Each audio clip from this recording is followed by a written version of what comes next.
So good morning sa atin lahat mga boss. Nandito po ako sa sitaw namin ngayon mga boss kasi mag-harvest po tayo.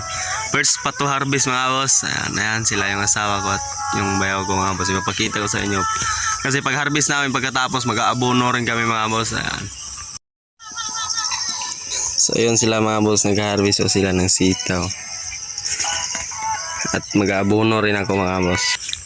Ayan rin yung abono mga boss. Complete yan mga boss. Ayan. Ayan mga boss, oh.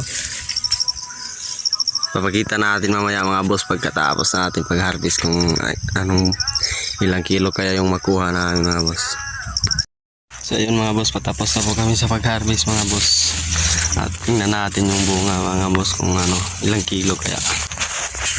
So ayan na po mga boss. Mga boss, mahigit sa mga 8 kilo siguro yan mga boss.